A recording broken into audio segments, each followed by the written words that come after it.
আমরা কি চোখ দিয়ে দেখি নাকি আসলে মস্তিষ্ক দিয়ে? আজকের এই ভিডিওতে কয়েক সেকেন্ডের মধ্যে চোখ দিয়ে দেখার পুরো প্রসেসটাকে আমরা বুঝে নিব।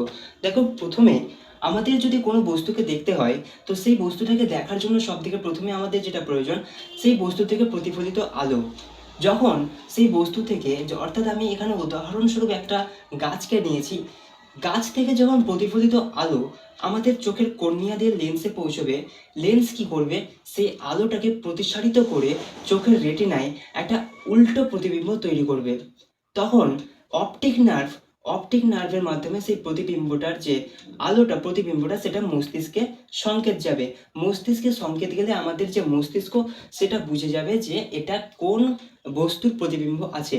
তখন এইভাবে আমরা প্রতিনিয়ত খুব দ্রুত প্রতিটা বস্তুকে বুঝতে পারি। অর্থাৎ কোনো বস্তুকে দেখার যে পুরো প্রসেস সেটা হচ্ছে বস্তুর আলো, সেটা কি হয়? চোখের লেন্সে গিয়ে পৌঁছয়, রেটিনায় সেটি উল্টো প্রতিবিম্ব তৈরি করে তারপরে সেটা আসে মস্তিষ্কে সংকেত পাঠায়।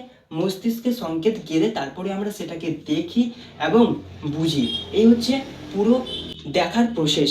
আমরা এইভাবেই আমাদের আশেপাশের যা কিছু আছে আমরা সেটাকে দেখতে পারি এবং সেটাকে বুঝতে পারি। তো তোমার চোখ কি ভালো আছে? যদি ভালো থাকে তো কমেন্টে জানাও হ্যাঁ। আর নিচে থেকে একটা সাবস্ক্রাইবের অপশন দেখতে পাচ্ছ, সেটাতে ক্লিক করে দাও।